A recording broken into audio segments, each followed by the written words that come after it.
You are watching Access LaPorte County, Channel 97.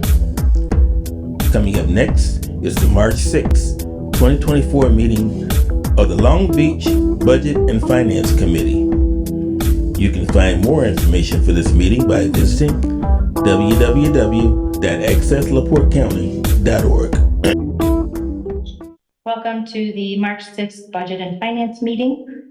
We have our current members, J.D. Haley, Laurel Kaczynski, Chief Swistek, myself, Clerk Collins, and Anita, you're on.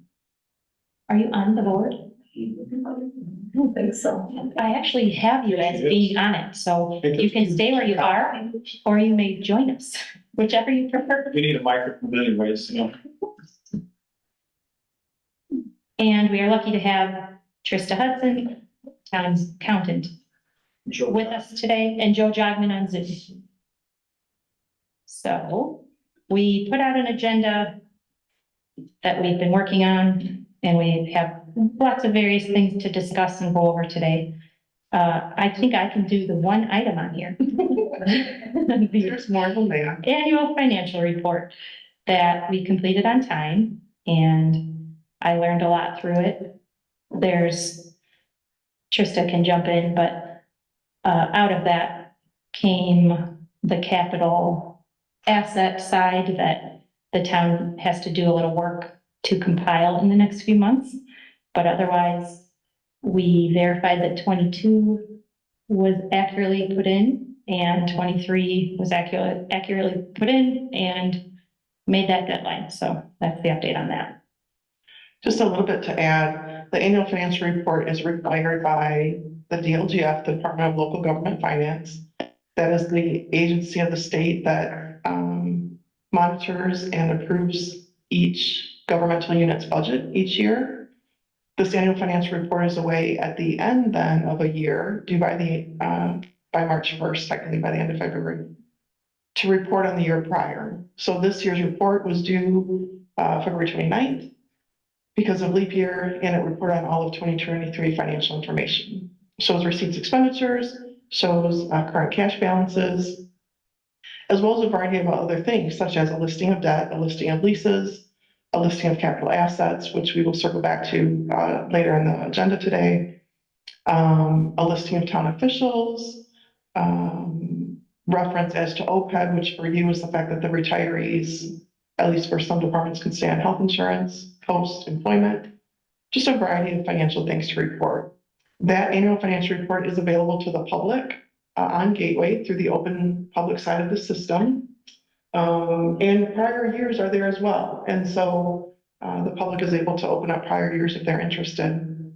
You heard Clerk Collins mention a reference to 2022. After Laurel and I did go through and review some 2022 entries, there were some adjustments that occurred within the financial system to properly record what had happened. And so because of that, then we made sure that the 2022 annual financial report properly reflected those same things so that all of the financial records are now in sync and the state board can see all of that in a nice package when they come for the audit, whenever that may be in the future. So.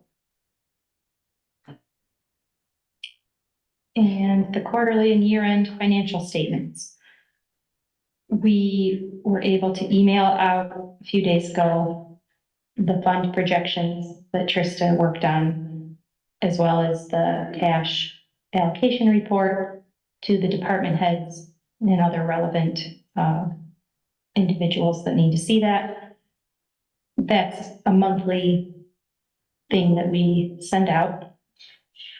The report is a little slightly different, but I believe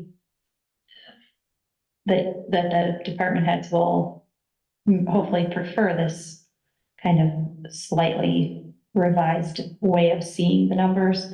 If that's not the case, please let us know. Yeah, Trista, this is part of our big discussion of our financial data, so. Yeah, so we have prepared for you today just a little bit of a snapshot of the fund projection. I know that Anita and JD, you each received a copy as of the December 23 numbers. And today I wanted to just bring a couple of the funds, talk about what they mean and how we can best use them as a Budget Finance Committee. And then also take a few minutes to demonstrate how it ties in and demonstrates for you the capital plan. So that as we work on the capital plan, then that falls back in through this fund projection, which is really used to show cash flow as well. So the first page that you have is the general fund. And what I would like to focus on is kind of in the middle, the column with the black underlining that says actual 2/29 of 2024. So we are now using February month-end numbers. We intend to do this for the Budget Finance Committee and the council each month at the beginning of the month after the clerk's office has finished the bank rec to know that our bank balance matches up with our financial system. And then we'll be able to present this to you for the committee to review and then have available for council at the council meeting. The column to the right of that is titled Budget 2024. And then the other column we'll spend some time with today is in the gray, the projected 2024. The general fund is the only one that uses two pieces of paper. All the other funds you'll find on a single piece, which means the revenue and the expenditures will be together for you on a single piece, but the general fund's a little bit bigger. So looking at the revenue in that actual 2/29/2024 column, you see that initially there's about 6 rows that are blank. As you know, I think, but just to reiterate that that's because the property taxes are not received yet. You receive property taxes twice a year, June and December. And while we do predict them for you in both the budget and the projected column, we're not going to list what's been received yet because they haven't been received. So that will be empty for you until June. Below that then is a long listing of miscellaneous revenues. Some of them are tax related. The fourth one down, vehicle aircraft excise tax, you see right now is empty. It's just below the 660 number. But that's an example of a tax. That's the tax that you pay on your license plates on your vehicles. That tax, as well as the CBIT, the one right below it, come to you as a town only with the property tax. They come at the same time. So those two will stay empty until June as well. But you can see that we've predicted for you in both the budget and the projection, just over $12,000 for those two combined. Some of the other items, though, you do receive on a regular basis. The very first miscellaneous revenue listed, the Cadget Lit, is that $34,250. That comes to you on a monthly basis. Those are income tax revenues that come in. Cadget is an older name, but it's a property tax replacement. And LIT is local income tax, relates to the economic development income tax that you pay. So that comes on a monthly basis, and you can see that the first 2 months we received 34,000, so about 17,000 a month, and we project for the year 205. So here's an example that we budgeted during budget time that you should receive about 205,000. That does come from a DLGF prediction. We use some estimates from them for several of these things, and they use a 3-year average prediction process to give us a number that's pretty close. When we annualize then this $34,250, the annual amount is predicted to be right now projected at $205,497. So right now we're projected to receive a little bit more revenue than we budgeted, which is always wonderful if we end up with a few extra pennies. So each month then we'll be taking a look at this kind of thing. How is it happening actually? What did we budget, and how does that annualization then look for the projection, and are things on track? Is there a reason that some revenues are coming in lower than we thought they should be? Is there a reason that there are some revenues coming in higher than we thought they should be? The building permit related items are all really grouped together under the longer title in the middle of planning, zoning, and building permits and fees. You see so far this year, you've received $47,282. That fluctuates, of course. We always expect a few more building permits coming in prior to the start of construction season. So from now, maybe through March and April, although with the weather being warm, it's no surprise maybe that you received a little bit more earlier in January, February than normal due to the weather, which is great. It's those kinds of real-time, I guess, happenings, I'm missing the word that I want, that as we're evaluating how the projections are turning out, that we want to consider to know, should we really fully annualize that 47,000 the whole year? Do we think we're going to end up with the 283? Or might there be a slowdown later in the fall where the projection will then reduce a little bit because no one pulls permits maybe in November or something like that? And so it's fluid, and we want to make sure that we evaluate those things as we go, as we're watching over the town's finances. You can see that at the very bottom is our receipt subtotal, or receipt total, excuse me. So far, the general fund only, because the town, of course, has multiple funds, the revenue has been 135,176.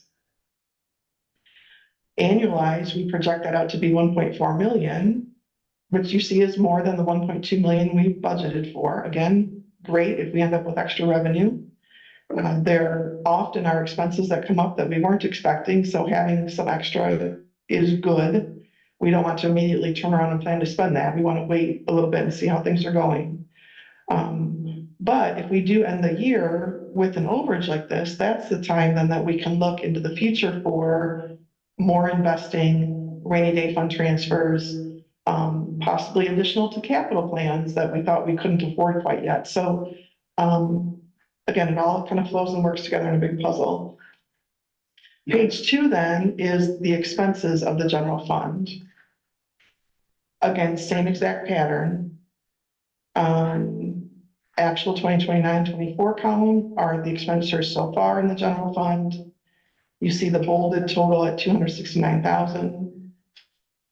If everything stays exactly the same for those 12 months, you'll end up spending 1.48 million, which you see is slightly more than the budget.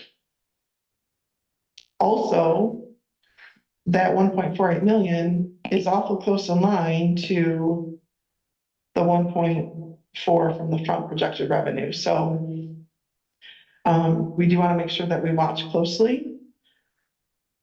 Again, however, there are some things such as the employee benefit line, the third one down, 54,960, that includes some larger one-time expenses such as the HSA contribution.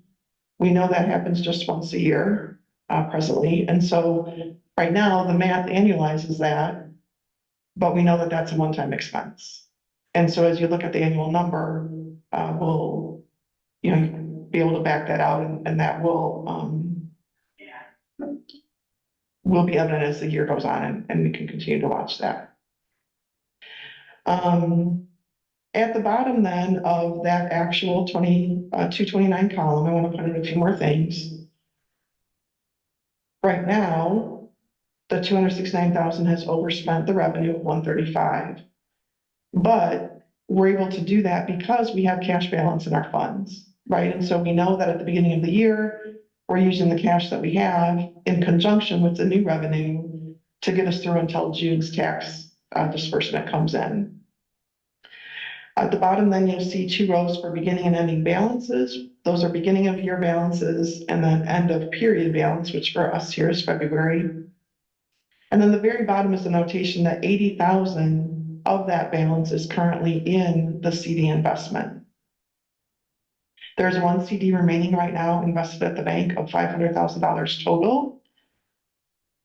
As you'll see in a few minutes, it is 500,000 total because multiple funds contributed cash toward it. So this is simply a notation for you to be able to keep track that when you look at the cash allocation report as a balance, you might see only 500-some thousand not matching up to the 655 because 80 of it is in the CD.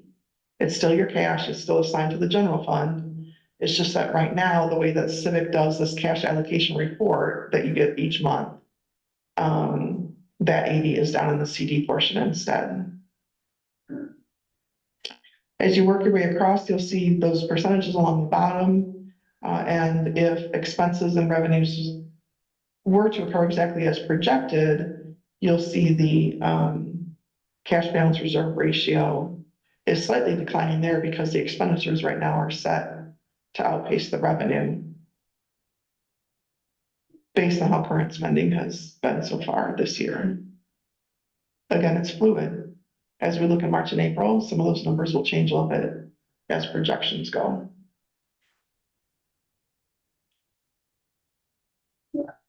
Any questions on how we'll use the fund projection as a cash flow and help monitor progress throughout the year? The only question I have is really about the methodology of taking the year-to-date of 2 months and then annualizing them. Sometimes I've been dividing a couple of these numbers by 2 and multiplying by 12. Sometimes it's close, sometimes it's not. What's the methodology here, especially when you're talking about the revenue, right? 135 to get to 144.7, especially when talking about like, when I look at the permits, 47,000 to get us to 284 at the end of the year, right? How is that? What's the math that's kind of being applied?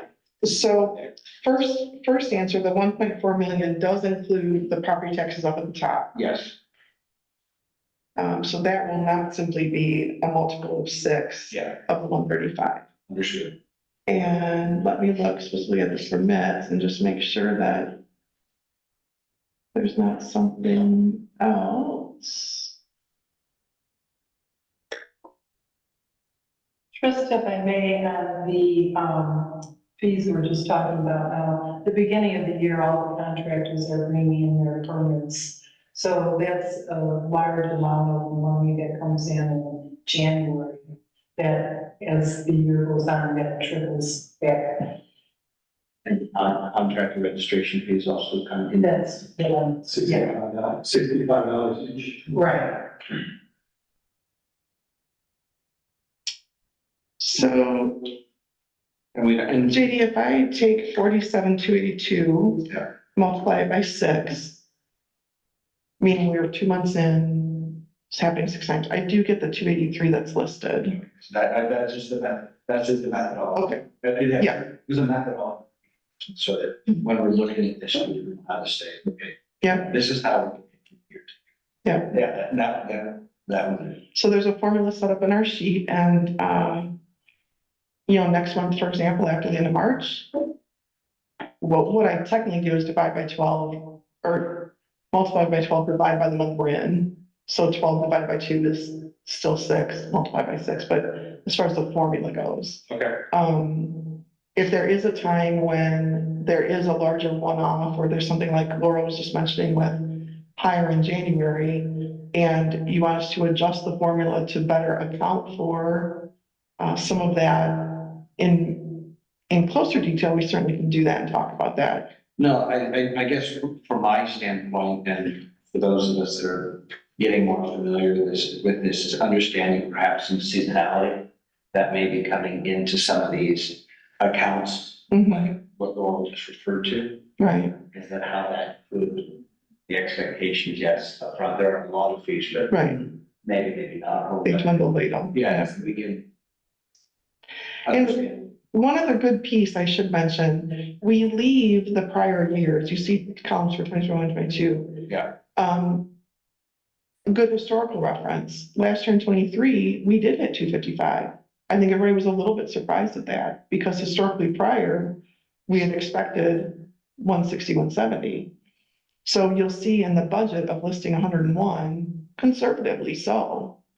101 is obviously lower than any of the years listed prior, but building is so dependent on, of course, economy and what else is happening that we never want to over predict. We'll always budget a little bit conservatively for you on the revenue side.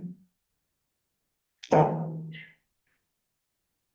Great, thank you. okay, so let's look please at the next page there. I think up at the top, the 4th row of the title, you'll see the word seated. County Economic Development Income Tax, that's what it stands for. As you'll expect, of course, all of these fund projection pages read in the same exact manner. They're all set up the same way with the columns we just went through. And as promised now, this shows you the revenues at the top and the expenses at the bottom on the same piece of paper. What I want to point out right now then for these next three is those purple lined areas. Because I want to tie that into what I just passed out to you. Again, they read the same, the revenues listed, expenses, what we are projecting to happen. At the bottom, you see some cash balances. Those purple lines tie into the first page of the capital plan that I just handed out. Now, I only gave you these 3 sheets today. I want to go back and proofread one other item before giving you the entire packet, but I today want to make sure that we are talking the same language and can start to thinking about where the capital plan fits into our larger budget as a whole. And seeing how all the different pieces work together. And then hopefully in April, if there's some things that we need to start to tweak or massage as far as the different plans go, you've got some time to get that thinking moving and going. So on the seeded fund, the fund itself has the row that's the 4 cells of purple. You'll see on the left side, it's titled capital outlays. In the seeded fund, we have an actual line item, account line that's titled capital outlays. And so each year that line is budgeted. For this year, we budgeted 180,000. That seeded fund is the economic development tax, income tax. It is a little bit more of what I would say a miscellaneous revenue in a way, meaning it can be used for multiple types of items. And so automatically in the budget of that fund is the 180 reserved toward capital projects. When you look at the capital plan then, the shorter sheet I handed out, toward the bottom, kind of in the middle, you'll see it says seeded budget. The bottom of this capital plan, if you recall, are the bottom revenues that are available. And the top 3/4 are where the expenses would fall into the different departments. So you'll see the seeded budget lists 180. The second year is 280,000, and then 2 more cells of 180 each. When you look back at our fund projection sheet, we do have 180 across for 4 years. And then down below, there's a 100 number by itself in purple. That's because we were thinking at the end of last year and looking ahead and trying to plan some of this, that out of the cash balance in 2025, we could plan to use $100,000. Totaling those 2 purples then in 25 to be the 280 that you see on the capital plan. By doing that, then our cash balance would reduce, which again is fine. Still 80,000 is a good cushion. And then you see some percentages at the bottom of how that would flow if we were to do that.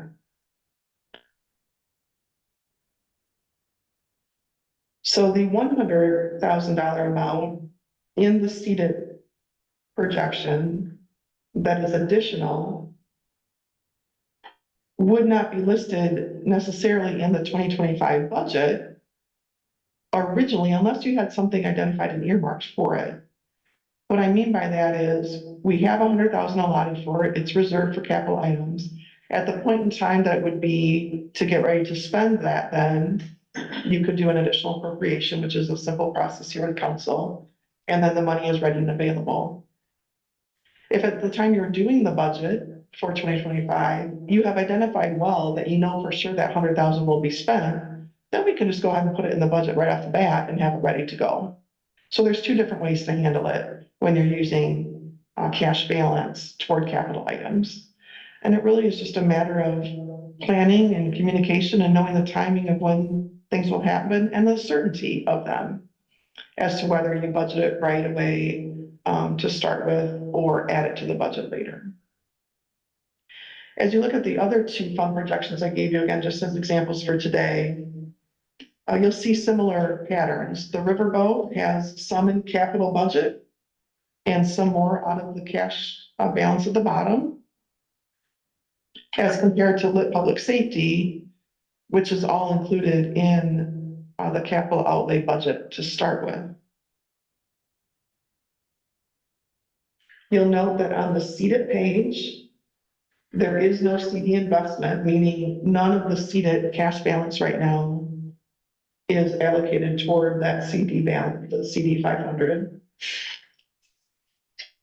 The riverboat though does have 70,000. And then the lit does not have any CD investment. So on the capital plan, the short one, when you see some of the other purple lines at the bottom, you'll also see reference to those same purple numbers in the rest of the cash flow. And I'll get that updated copy to you tomorrow. We have a question we want to ask Civic about something. And so I didn't want to print off a whole bunch of pages when there's 2 pages that I want to confirm something with the software vendor. But I wanted to make sure today that I could explain to you how to read them, how to follow where these different pieces tie together. The values in the capital plan are linked in to this whole, it's a big workbook altogether. So as we go to make little adjustments throughout the year, then this will all naturally flow and be updated for you as well, so that you can see in real time how your planning is one affected by your cash, but also then how your planning does affect your cash in the future. So I'm trying to keep you best informed to help make your best decisions you can for the town. Any questions on that part before I move a little bit more into the capital plan itself?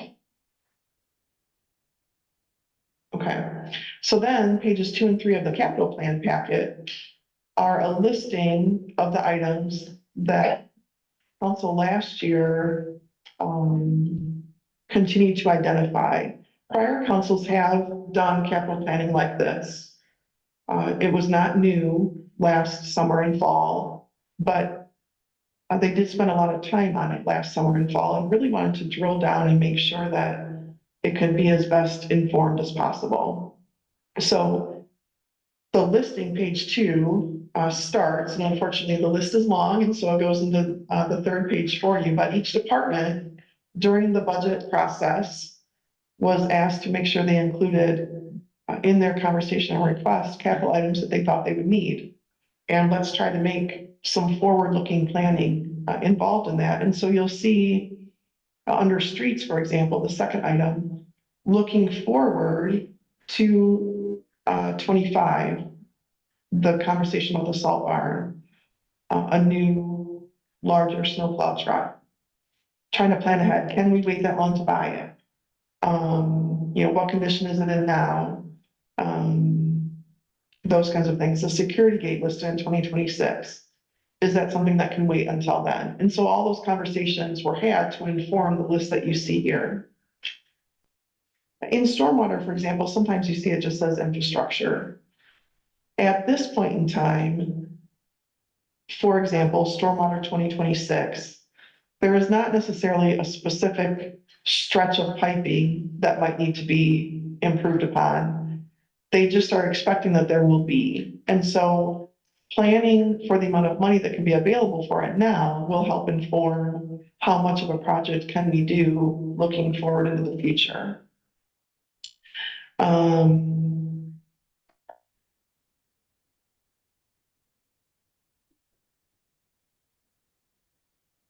A quick comment on the streets. The CCMG is a community crossing match grant. You see the notation there toward the right, the 75-25%. I think you're familiar, but just to reiterate, the town will pay 25% in that grant program, and the state will give you 75% of the money. So that top line, even though the total project might be 350,000, we only need to budget and plan for the 87 because the state will give us that other 262,000. That is a grant that is applied for each year. There are specific projects that you list in the application that are then to be completed. If you did not complete the ones you listed, you would refund money back to the state. And so it's a well-regulated program, and it's a wonderful program. And for you to spend 25% and get that matching 75 is amazing for a town your size. You know, in similar size as well. It's a state program and it's wonderful to be able to take advantage of that because obviously you get to do so much more for the community with the dollars that you have.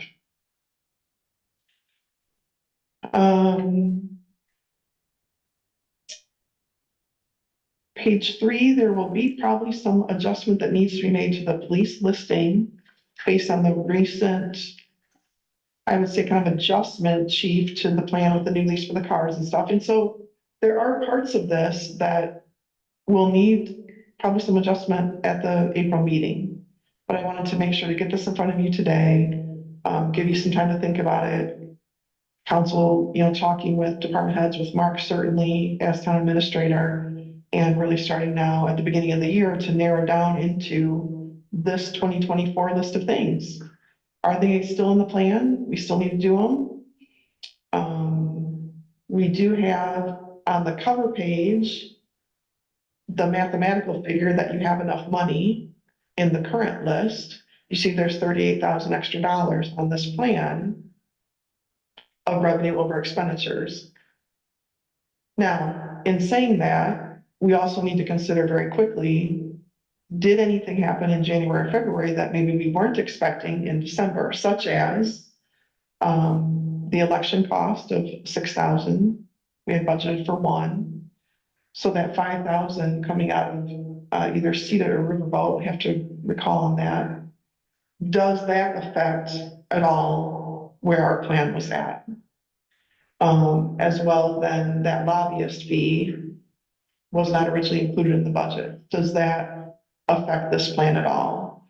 And so that's how the ebbing and flowing throughout daily life of a town, you know, but using these documents will help answer those questions for you. So I do need to go back in and get that lobbyist fee I mean, the expense itself is included, but I need to show how it may or may not affect the projected cash flow, and I'll get that ready for you for Monday.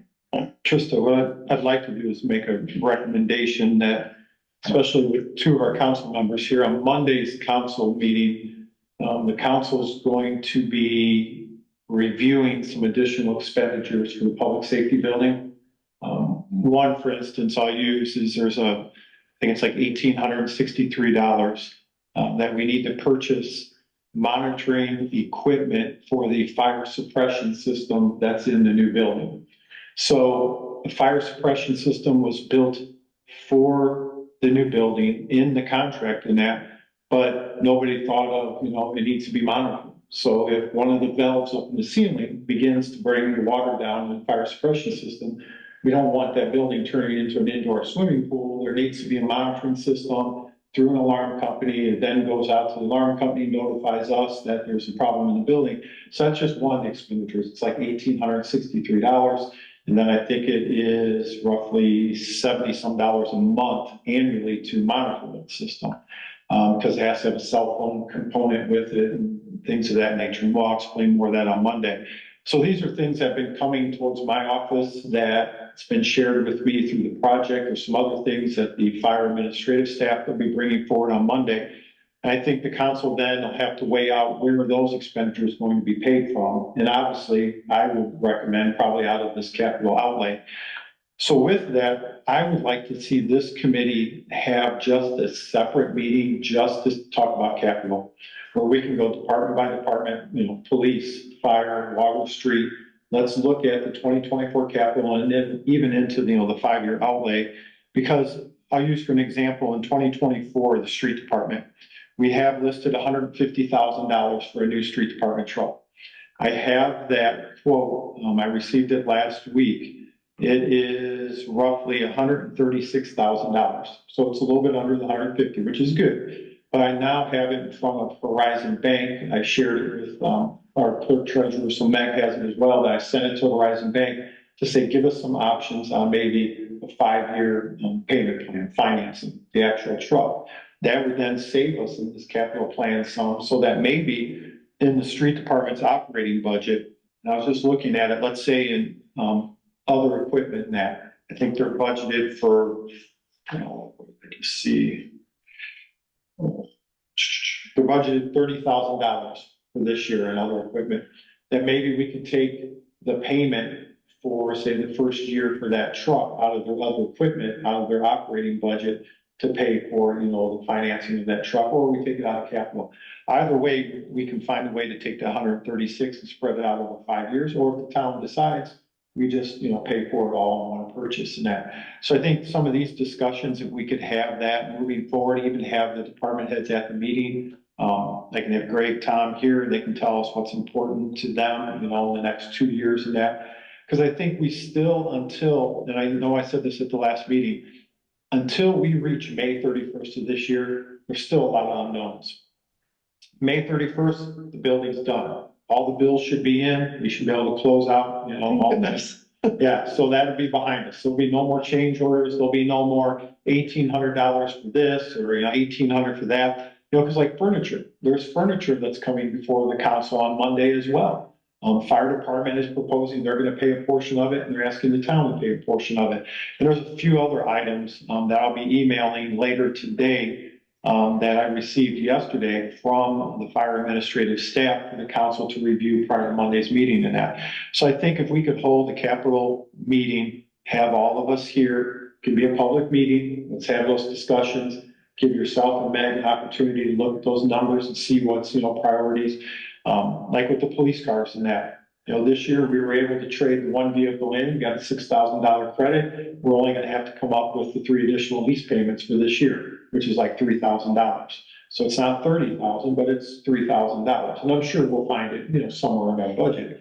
But then next year, for instance, our additional car, I would recommend that we lease another one rather than paying I think we had $70,000. Should look at it here.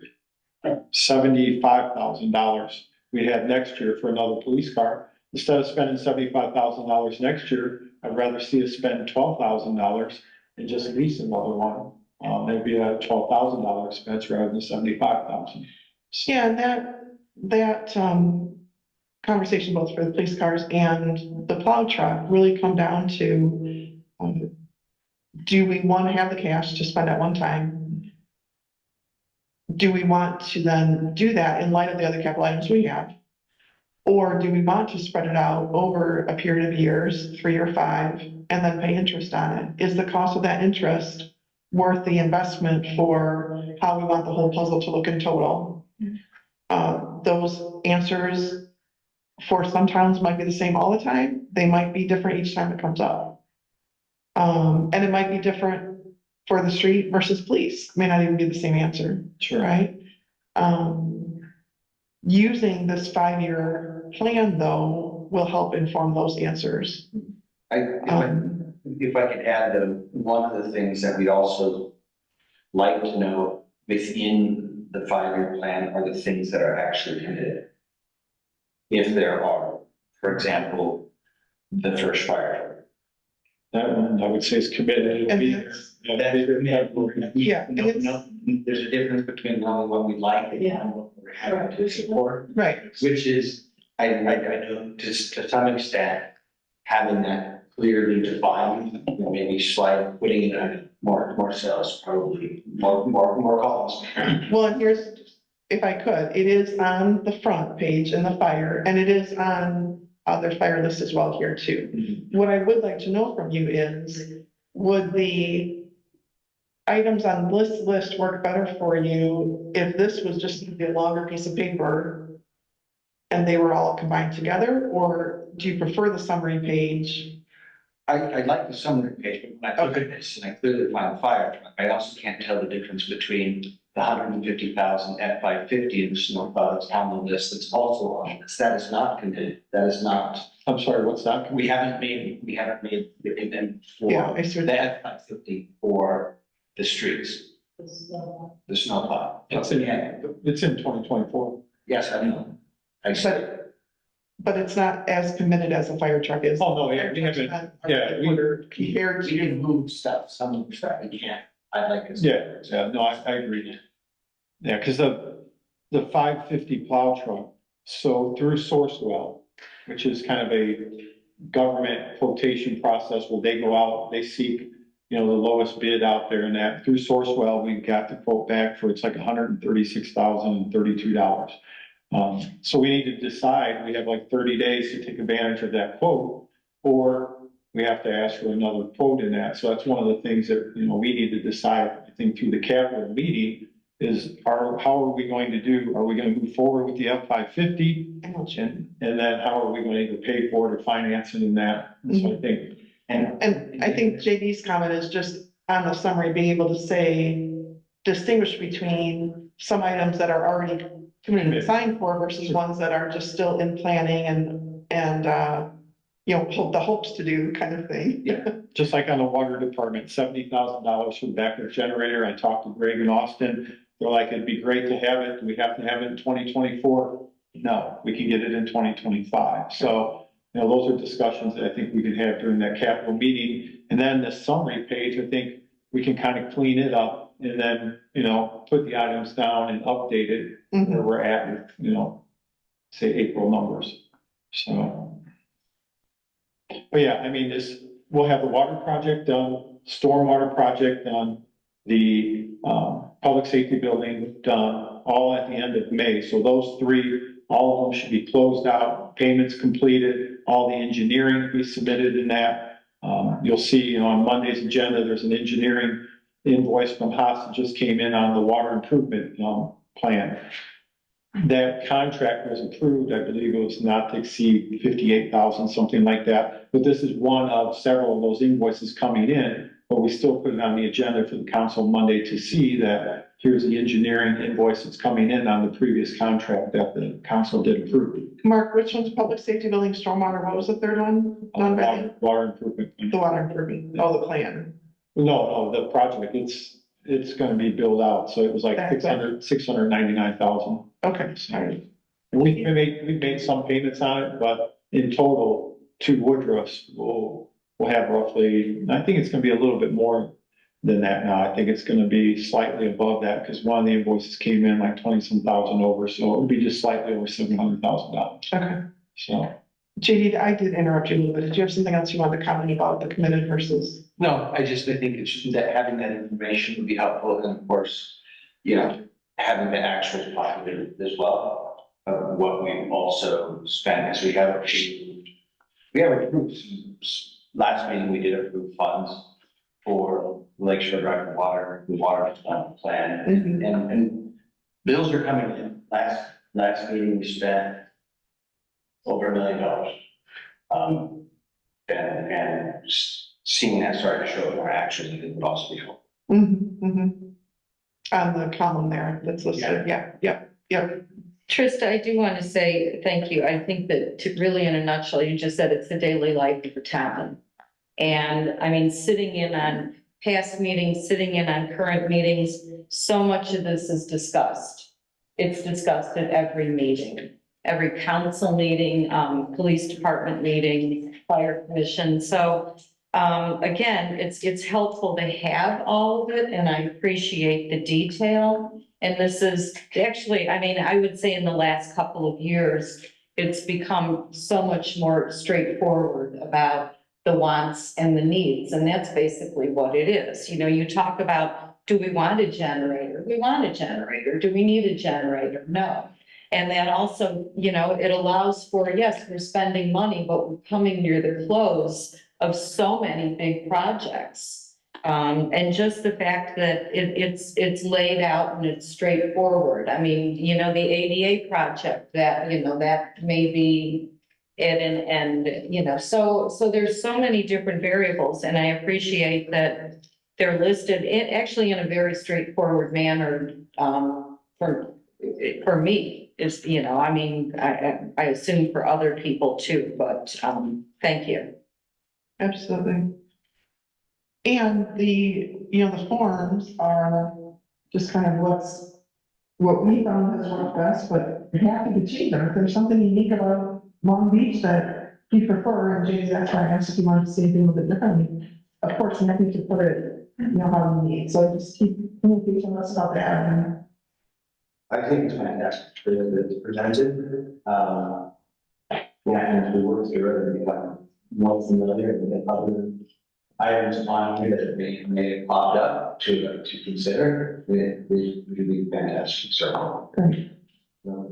Meg, would you recommend that maybe our April meeting, we just do capital and touch on some of the budget items, or what would this committee want to do, or you just want to do a separate meeting? I personally suggest that in March sometime, honestly. Yeah, I do it. And I'm sorry, I spoke ahead of you, but, I'm open, yeah, sooner, I would agree, the sooner the better, so, and we'll be ready to have that discussion.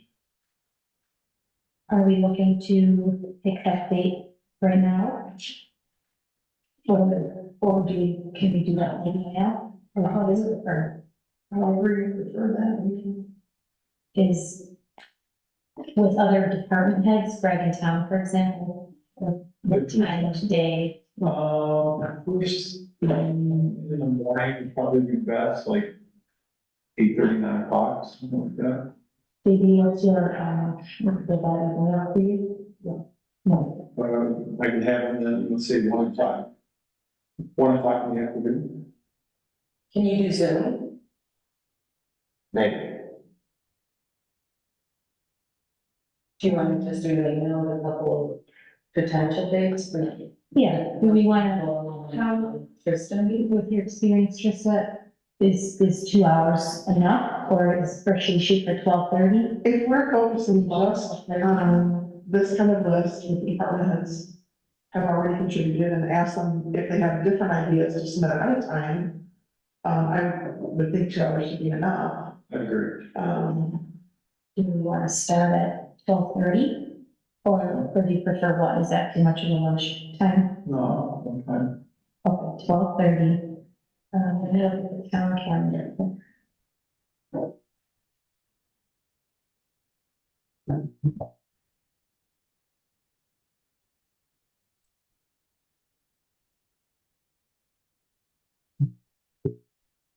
Let's see, if I have any meetings in March. So maybe the week of the 18th somewhere. So the human resource is at 1 PM on Wednesday, the 20th. The building commission is at 1 PM on Friday. APC is Monday at 7, which is not a problem, so we could shoot for Monday, the 18th. Is that too soon? That's barely a week and a half. No, or that's a week. Yeah, it's under 2 week notice. I've got a meeting at noon on the 18th, fortunately. And What about Thursday that week? Is Thursday at 12:30 will work? Yeah. We could think about moving the HR meeting, but we didn't meet last month. So that's, We can, I mean, we're just going through the handbook and we can handle people to have revisions for the first 3 sections done. We can probably do that, you know. Or the week after HR, if the HR is in the capital, we could do the week after that. This could be. Yeah. I could have. I should be up, I can make that work. On the 20th. So the 20th, yeah, Bad, so I can figure that over time. yeah, that's probably, and moves. In HR, I mean, I know you've done reviews and things, I hate to see it. I'm thinking we could, Some of them. Would it be so bad to wait till our next meeting?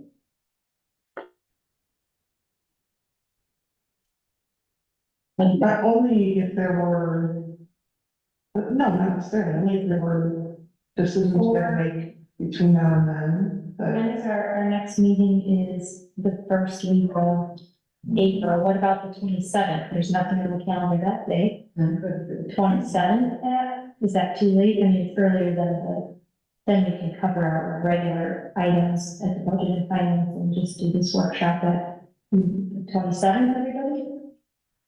Mark, JD, Can we do, 12:30 or 1? can we do 1? 1, on the 27th? JD, is that what you? The Wednesday? Well, they care. No. I don't think we would have to on this day, right? The 27th at 1? So, yeah, these will say it'll be an hour or so. Well, I mean, honestly, we can get Greg and Tom through in the first hour. And then we go, yeah, so we can hour, so 20, I want to say the 27th, 1 PM. Yeah, they work. Okay, I will I will email, Mark, do you want to, or should I just email them? I'll do Okay, thank you. it. And that's all the department heads. Okay.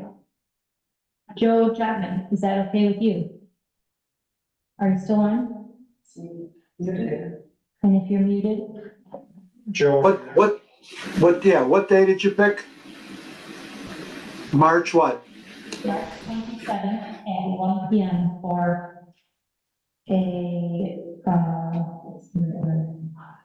getting together with department heads to discuss the capital plan, a workshop. No, I think that's good. The only thing is I'm not that religious, but you know, that is Holy Week. That's Wednesday, but I don't know if that matters to anybody. That's a good point. But then we'll reassess. I think it's probably should be okay, but during regular hours. Okay. All right. That.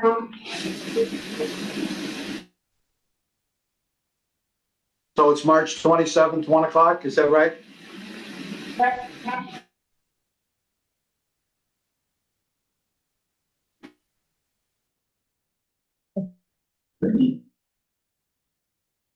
So Trista. Capital assets, Mm-hmm. just run with it. Sure. I mentioned earlier that the annual financial report includes a report on the capital assets of the town.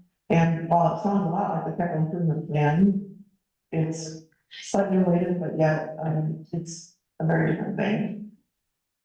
The town is to keep an inventory of the capital assets that the town possesses. And by capital, of course, includes your buildings, include your rolling stock, police cars, street department vehicles, that kind of thing. It can also include though infrastructure, which you don't normally think about. So all of the piping in the ground for stormwater and water equipment is considered capital asset of the town as well as the streets. That is considered capital. It's infrastructure that you've invested in for the benefit of the public, and it's supposed to be, right, except for the potholes, a long-lasting item that you've invested in. We arrived to a listing based on a policy that council sets, which indicates the minimum level of reporting. For example, a pen, obviously not capital, but a pen's value is far too low to be on this inventory list. And I believe that over the course of history, the town has established what that level is going to be, and I've just forgotten it right now, if it's 5 or 10,000, I think 10,000 is the minimum. I'll have to double check and circle back to you. Point being, something like a computer, while expensive and while something that the town should keep track of as property, because taxpayer money has been used to pay for it, is not necessarily considered a capital asset that the state board would expect to see listed on the annual financial report. For multiple years, the annual financial report has not been well informed in the capital asset list. Meaning, each time a vehicle is purchased, or each time new piping is added, and not necessarily just replaced, I'll get into those kinds of details later, but anytime something new happens, we are to be adding it to this listing so that you can see the value of money that is now held as an asset of the town. As well, if something is retired, it is to be included on the listing, such as the sale or the trading of the police vehicle. We should show on there the current value at the trading time as a reduction of an asset value. There are numbers at beginning balances in the current asset list. There has, though, for some years not been a good inventory done each year to be able to record properly the additions and the reductions. It is a piece that we knew when we became more involved, again, last year, that had been just neglected, quite frankly. but it wasn't the most emergent thing to get situated. We are at a point though that it is becoming important to do. And, we should do it as soon as we can here this year in 2024. It is actually something that can be done internally, that should not create a big cost of money. And in doing that, the goal would be to get it up to date so that it's done before the state board comes in to do an audit. So we're kind of racing against an unknown. We've got somebody coming to the track behind us, but we don't know exactly when they're arriving. We don't know exactly when the race is going to start. So let's go ahead and get started. To do it most efficiently, what I would envision the process to be is that we have a meeting with the department heads and explain what we're looking for in the inventory. And we're not going through necessarily attaching a tag to everything, but we do need to make sure that we have a description. We can't just say 3 white trucks. We need to include a little more than that, such as the number and, some identifying information. We have that. Yes, and I know there are some historical records, and I'm hoping that those are in better shape than have been recorded in the AFR. I'm hoping that internally, some of the records that you have will get us a really good springboard off the starting blocks. How do you reconcile anything else? Right, so, if I can get to that in a moment. We want to go through then and, just help kind of reinforce for the department heads what it is we're looking for, the value amount that we're using as a minimum starting point. And then have them go through and make a big list with this identifying information. And hopefully, if there's some records of the purchase, which would give us a starting point. If for some reason those purchase records are no longer around,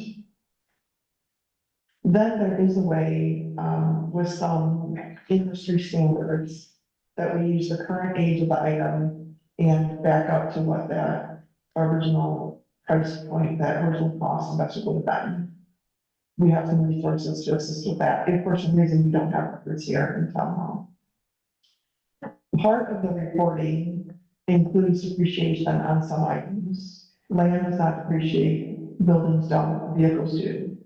So there is some yearly depreciation that is built into this whole report as well.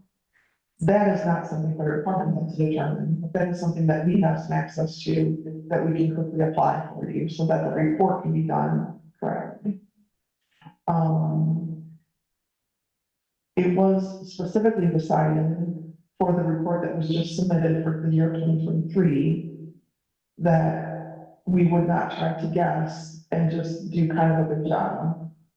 It was best to report on the AFR as no additions, no reductions for the year of 23, get the report submitted. Then, if we can get this project done within, I don't know, a month or two, we can reopen the report for 23 and enter the data. That's acceptable. Best practice is to have it ready for the time, all right? But the second best practice is to pay attention to it as soon as you can and demonstrate that we want to fix it. The reason that we didn't populate for 23 is that we were not confident that 22 had been populated well. And so we want to go back to the most recent report that we can be confident with, double check the inventory then, compare to what Mark may have on record already, compare to what departments have, do the inventory fresh, so we know that this is currently exactly what we hold, and then be able to populate the report from there. There are outside companies that you can hire to do all this. You can hire a company to do the inventory. You can hire a company to do this workbook spreadsheet for you with the depreciation. I don't think you need to spend the money for all that. I think that your town as a whole and your departments are manageable enough that the department heads and their employees can do the inventories and work through that with Mark's oversight. And the worksheet is something that can be populated pretty easily without hiring another outside source to do that. So I think the cost of the whole thing will not be much at all. Some help from us a little bit to the clerk's office with that spreadsheet, but I don't see it as a monumental problem, but it is something that is important that we should address soon.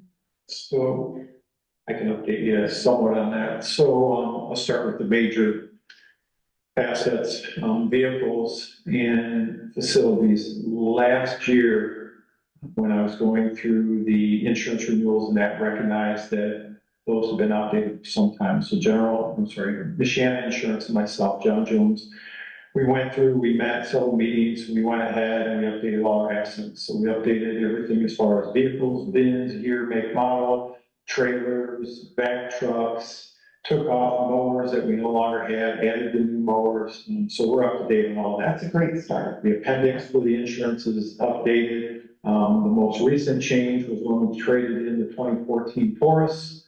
We just took that off last month and then just added the new vehicle we just picked up. So I think we're in good shape there. Greg and Austin on the water department side, they have applied for a grant to help them with their asset management. I believe the cost of that grant, if they were to get it, was like, $25,000, but we would pay nothing in the town. And I apologize, I forget who it's through, that they're handling the application for the grant and everything. And then if they get the grant, they manage it, they'll do all the inventory and that. So Greg and Austin can bring us up to speed on that portion. So they're working on that. The backpack blowers, some of the other small things in that we know are $500 or more. We need to do a better job on water and street getting those inventory. Last year, I began the process, bought property tags, and passed these down town of Long Beach. I think I started with 500 of them. I started a policy for anything $500 or more value. I've been having Renee categorize it, describe it, the cost, and I put the ID number next to it. For instance, I just bought new wireless mics last year for our officers. They're body-worn microphones where they communicate on the radio. When the 5 new mics came in, I had Renee put 5 property tags on it. She's logging in inventory. Laptop computers will be on there. Our handguns are on there. Our tasers are on there. Our portable radios. Our portable radios cost $3,000 to $5,000 each. And so all those things, we have listed in inventory by serial number and that. And we're working on putting property tag numbers on all those. And then my plan was, once the police department was done, we would move on to street, water, and eventually we got to get fire on board as well. Okay. I've been using the dollar amount, if it's $500 or more, my feeling is it should have a property tag on it. If I pay $150 for something, maybe it's a portable flashlight or whatever, after, if I can get a year's use out of it and it's gone, then, it's gone. But $500 or more, I think we should have a property tag on it, it's my cost. And that all sounds great, and I'm glad to hear that there's a lot of work that's been done on that already, because that will make this whole process so much faster and better. I like the idea of the $500 as a minimum for identifying. There is a difference between keeping a list like that for town property to be held accountable for what the taxpayers' money is on for, and keeping the internal list, making sure the property stays here and that you can identify where it's at. And then the second, higher limit is what gets reported to the state board, right? So that part between $500 and $10,000, absolutely keep the list. It's absolutely best practice and just good town management. We don't need to put those things though in the capital asset list on the report. So I do think that secondarily then, the practice you've been doing of the 500 million should be in a resolution by council as an actual policy. And if that hasn't been adopted, we should work on getting that enacted so that going forward, everybody knows, department heads and everyone, that this is a policy of the town. The state board would like to see that as well. That will add to the credibility of you as town leadership to say we do take this seriously. We have been working on getting it better. Here's the steps we've already taken, and then here's a policy to back it up to the future. So that all sounds good. Yeah, because we recognize, like, for instance, on the community center was well undervalued as far as our insurance coverage on it. We did it by square footage and replacement costs on that. So it's now insured at $6 million, when before it was only 1 point something. So if unfortunately the community center burnt down a year ago, we only would recoup, $1 million something. We're now by square footage. The insurance company said, no, you need to, by square footage, get that cost up. therefore, as you know, then our cost of insurance went up because we had to increase the coverage for that facility. We'll have, once this new building is done out back, I forget the name of the firm, they'll probably want to do a walkthrough for insurance coverage on the new building. That's why I think it's important, like on Monday's meeting, that $1,800 expenditure for the monitoring equipment for the fire suppression system in there. Yeah, we get somewhat credit on the insurance for having a fire suppression system in there, but we need to monitor it as well. So yeah, but no, all great points. I recognize that some kind of a resolution we do need to do. I did not think of that, but we do need to have that resolution. And then, And I don't think we need to rush that for Monday, but I thought the April meeting would be a good time for the resolution. And, I don't know, maybe the best way to attack the rest of the inventory, Mark, do you want to set a meeting next week with department heads? As town administrator, it would be something for you to actually, take on. It's nothing that the council needs to somehow give approval to get started. But we obviously want you all to be aware of it and know that we're taking care of it, and, maybe just mentioning Monday, giving Mark the authority to get the project moving and working with the clerk's office to get the list put together, however you want to organize it. honestly, what I see, and unfortunately she's not here, is tasking Renee out with a Word, Excel spreadsheet, going over and sitting down with the street department and just grabbing off the shelf, still leaf pack blower valued at $600 and put in, model 600, still blower, and then she just starts an inventory of everything, Just to be clear, it's the project, for the project, the determination whether it's 5 or 10,000 in material amount that has to be identified is still standing, it's still out there, it's 5 or 10. Just need to verify. I do think it's 10, but I want to put my finger on the actual ordinance that would establish that, which would be years ago. The only reason why I say that is that probably auditors coming in, is that there's a brief amount of time, right, to be able to do this, and making sure that Renee is going to get such a wonderful job of doing this, that she spends It's been on big stuff. Yeah. the nice thing is it's street water aren't purchasing a lot of items, on a weekly basis where we're gonna have, new property tax going on stuff often and that. A lot of our stuff is, materials and supplies type things. Yeah. So. Yeah, the entry's always appreciated. Probably some direction from you and or Carla on the land and buildings and how to go about that.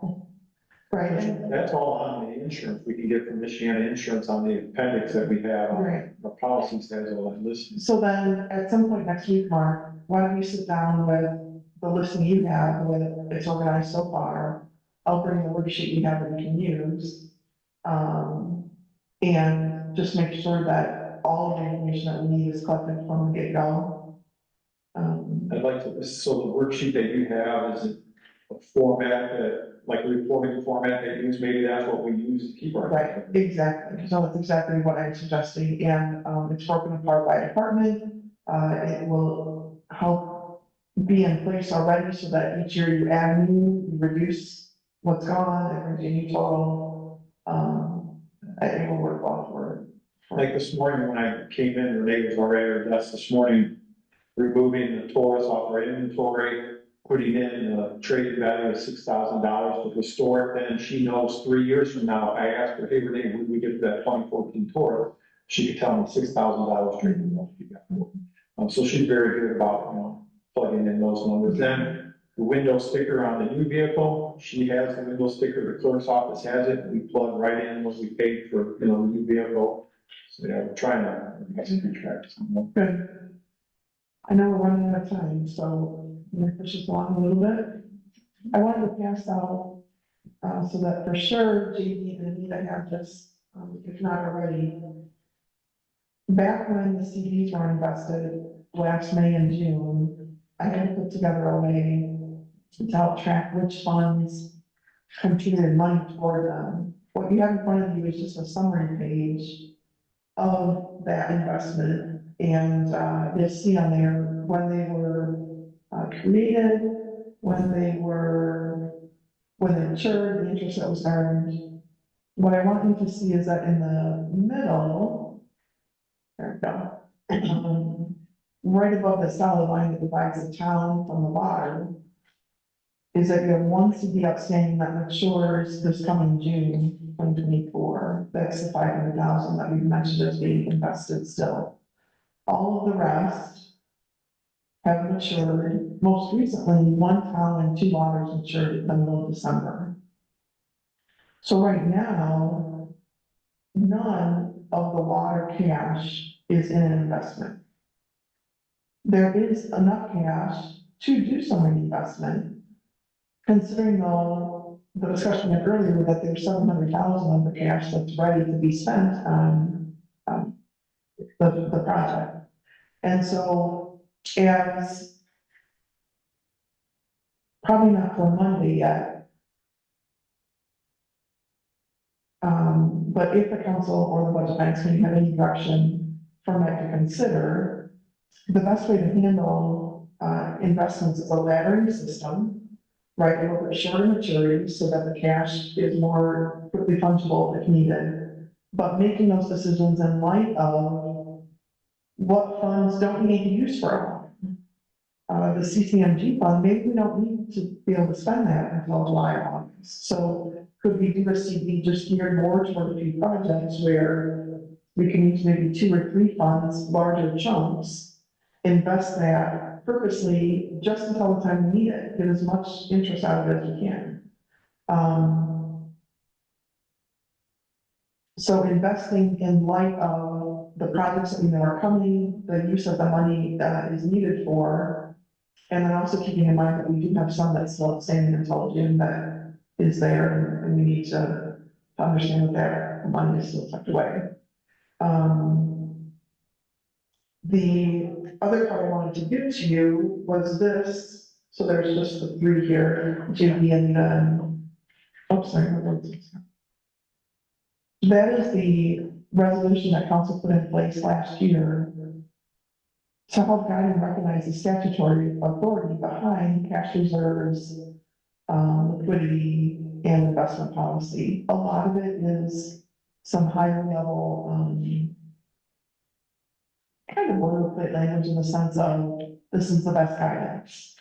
What you will not see in this document is the clerk shall invest ACD for 3 months at $100,000.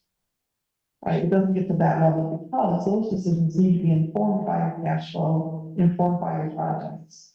What it does give you though is a statutory regulation such as any investment over 2 years in length can only be 25% of your cash value. Or investments have to be done through state recognized depositories that the state recognizes as secure banking facilities. Those kinds of statutory regulations are what we see in these policies that were enacted. So I'm going to give that to you today, let you be able to look through it, ask questions Monday or going forward. Related to some of this then also is the ability, and attached to the very back, I think is the rainy day fund, current ordinance of the town. Also including the rainy day considerations as part of this investment, meaning what can we do just within our own funds to beef up our emergency fund, which is the rainy day? And then can we invest some of that money as well? So those kinds of decisions should all be made in a similar planning process as kind of the capital plan. But statutorily, the clerk treasurer does have some discretion in that in shopping for the best interest rate and in making sure that the laddering is done well to support the financial plans of the town. Is it practice within public sector to use sweep accounts so that unused cash in checking accounts are also getting some interest rates so that we have liquidity, but we still have some interest while we have this laddering going on at the same time? It is a practice, yes. I couldn't tell you the exact percentage of communities in Indiana that do it, but some do, yes, not all. And yes, it's an acceptable, a statutory way to approach it as well. You see out of this and there, that's one. So yeah, I think that conversation can be had. Because that, I mean, that fundamentally means that at all times, right, you have a layer of going on as well is all of our accounts should be we're using super account, using that treasury management tool. All of our cash, all the time is being invested. We do receive interest on our checking accounts.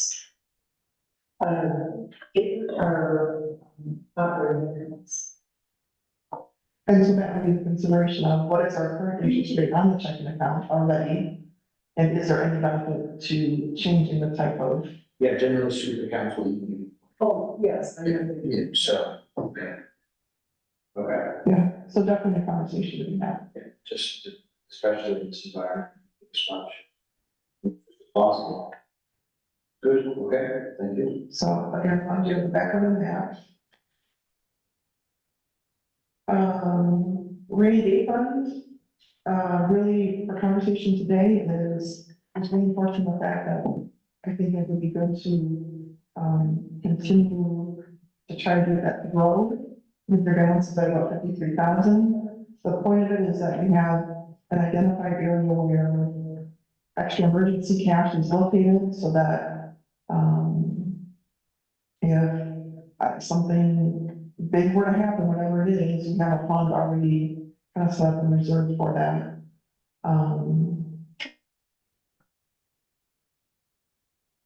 You can transfer to it from most of your funds, not from the one in the other fund holder, because that's a special restricted fund, but some of the others, and it would be a matter in looking at your current capital plan, the cash flows that you have, how much do you want to contribute and transfer over?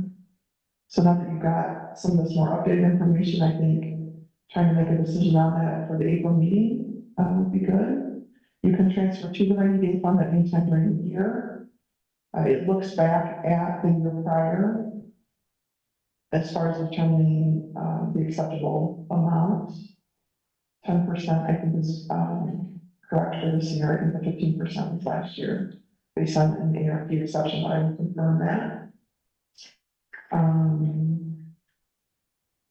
That covered everything.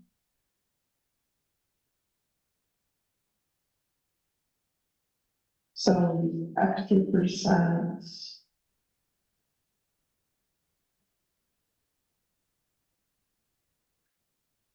Oh, excuse me. We are still in this year, during 2024, it still could be 15%. I apologize. And the relation of that is to your total annual budget that was adopted, as far as determining what the percentage is of.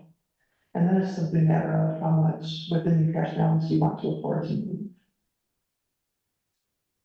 The rainy day can then be spent on your regular type governmental expenditures.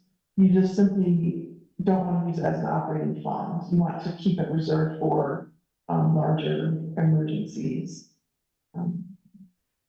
which the name implies, obviously, so. Again, I don't think it was required. That's correct. Correct. Correct. Okay. Trista, if we were going to move that for the April meeting, move some funds, is it just an appropriation? It would just be a transfer. It's a transfer resolution, transfer cash.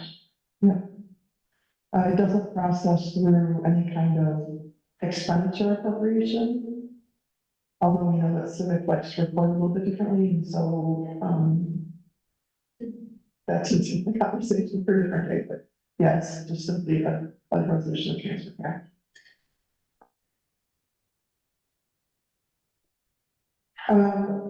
So on the agenda, Meg has listed about, discussing about the possible engineering fee expense, as well as something that she wanted to talk about a little bit regarding the payment of claims.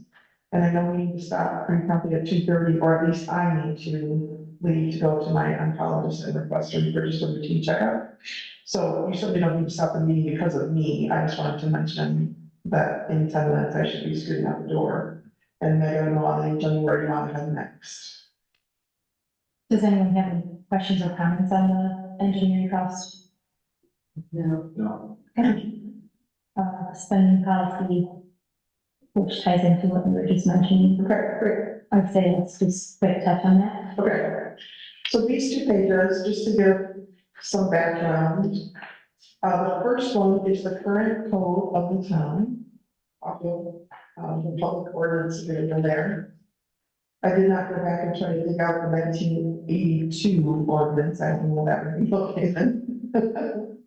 And the second page is guidance from the state board on a listing of things, out of the statute.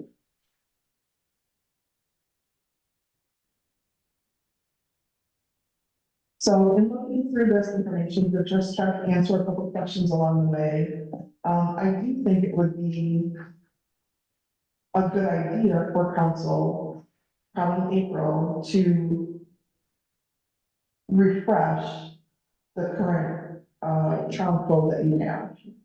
And what I mean by that is, many places have a spending policy in place, such as whatever dollar amount you want, let's just say 500 for now, whether that's a good amount or not, let's just use that as an example.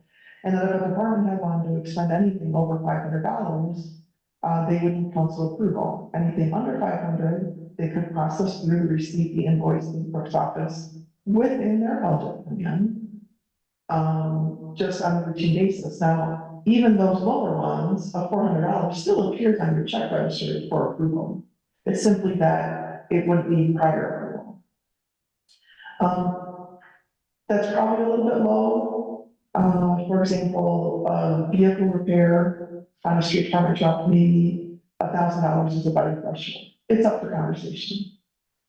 The point is that the current code doesn't have any kind of limit in it, or threshold, I should say.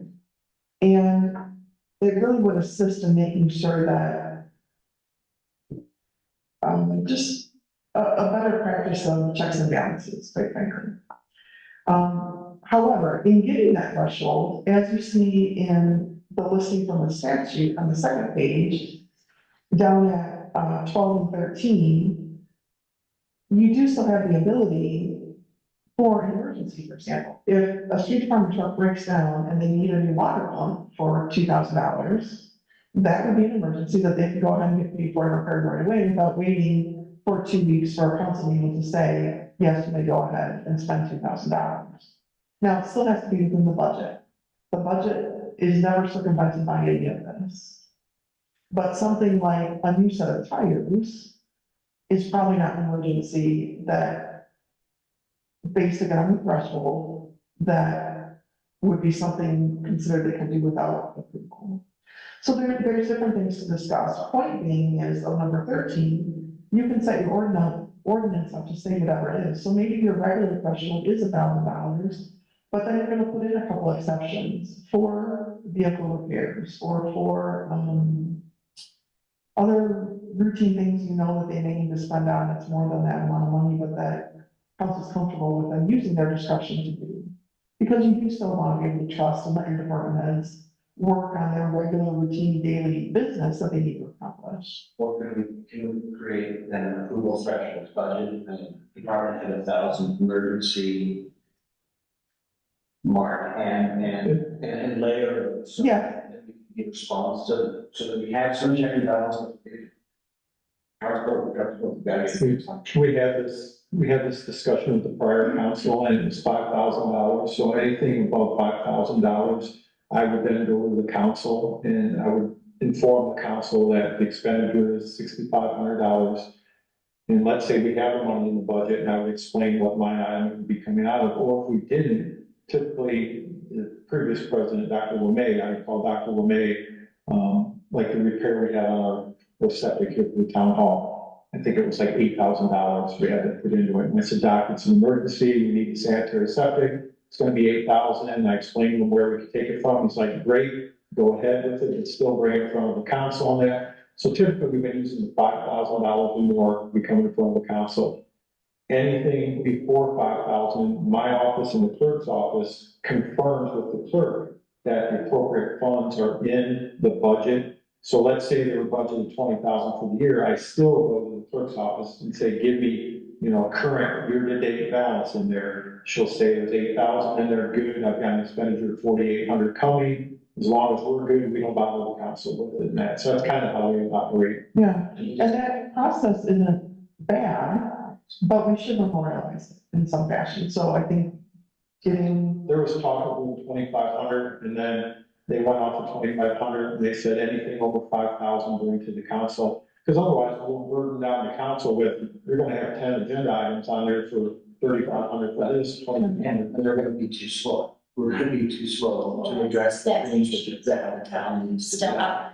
Right, Chief, just by the way that you described it, I think if we just get it, to me, just write it down for approval, for formal approval, it sounds like there's great checks and balances going on, we just need to put it on paper. Yeah, so Greg and Tom will come to me, if it's even just a couple $1,000, they'll come to me and say, hey, look, this happened, it's gonna be $2,800, we'll take a look at it. I pull out, the budgets, we look at it, go, yeah, you guys are good, let's get it done. Because otherwise I'm gonna get bogged down waiting for somebody else's approval when we're trying to move operations day to day and that. But just like some of the items before the council on Monday, and that's things they should see for informational purposes, like we want to change with the phones and the copiers and stuff like that. Those are decisions the council should be making, but yeah, expenditures, we should memorialize it, but the process has been going well. And then I would spend time on this actual section this week, which is the conclusion of that today. But when he's being filed, in the manner as described in 15.5.11.2. are they being? Yes. Yes, I do believe they are. And the 511.2 refers to, are the right forms being used for an APD such as this? Are proper people signing it? Is it being reviewed and then is it put on council's agenda for approval? All of that is happening. Yes, I don't have any problems or concerns that there's any issue there. And the nice thing is that Laurel and Meg are doing a great job. If I put on their pay from whatever account, like recently I had a couple of wrong account numbers on there because of the changeovers. They're catching it, the second set of eyes is looking at it, they come to me and they go, next time use this, that's great, that's what should be happening, that wasn't happening before. Yeah, the state limits is actually real clear on like the two separate files and balance, checks and balances, and as long as it's being done. I think it's working well, between Laurel and Meg and Deanna coming to us and verifying, and it's been smooth. So Mark, maybe I'll put together, a quick resolution based on what I've heard from you today, and then send you a quick read through it, mark it up, make sure everything's in there. And then we can get that probably for April. I don't see a need to rush it to Monday's meeting, but I do think it's a good idea to get it done. Together.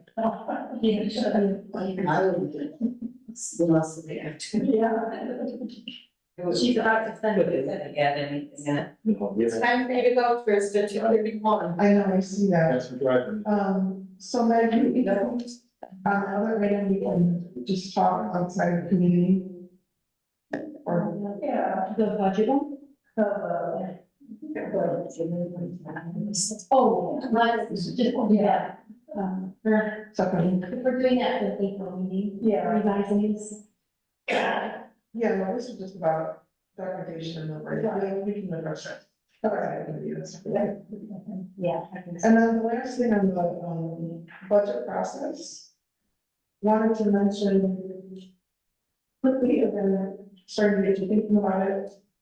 Last year was the first time I think that, the town had brought budget finance committee, with the, had brought the department heads in to the early budget conversations. In the past, I know when Bill was here, he just kind of helped put it together with the budget finance committee. I'm not sure in a couple intervening years how that process worked, but, we had last year the department heads come in and discuss with the budget finance committee, this is my budget request for you, and this is why. We asked, as I mentioned, capital items, please include those. Great conversations were had, it made for a better informed budget. We suggested that happen again this next year, and see what improvements we can make on it. The best, so ending point is that the budget has to be approved by the end of October, so that it's submitted down to the LGF by November 1st, depending on the date, second.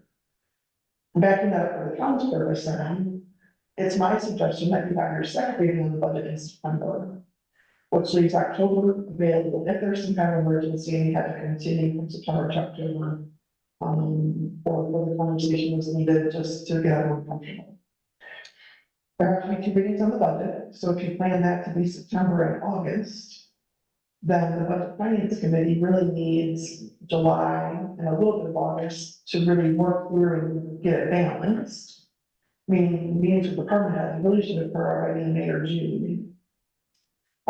So there's lots of time, and I think already now, getting the department heads starting to think that, hey, in May or June is when we're gonna have this meeting, so by our budget finance meeting in April, I think you want to be ready to set what the calendar is in place.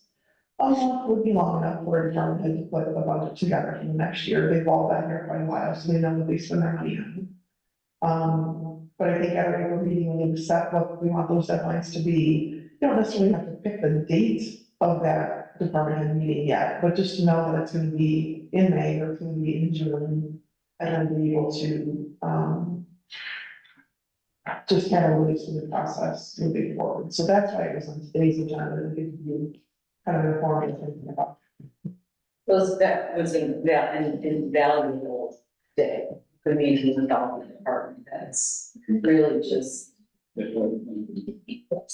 Yeah, Martha said they felt included, and so it was really just. And they own it. They own it, right? And that's important. Yeah, it is. I mean, this was great to see everybody here. And we have then, as we got things about the order, October, November, given them then the month end, here's your current status, here's the appropriation lines that have balance left.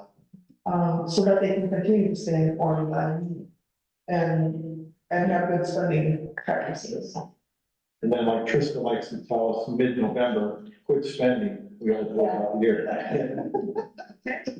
And it works. Yeah, right. So we can come in on the budget. We'll bring out the rule and Yes, don't say this invoice was screwed up. Okay. Thank you, Trista. Yeah. Can I have a motion to adjourn? Motion. Second, Anita. All in favor? Adjourn, 2:35 PM. Thanks. Next chat.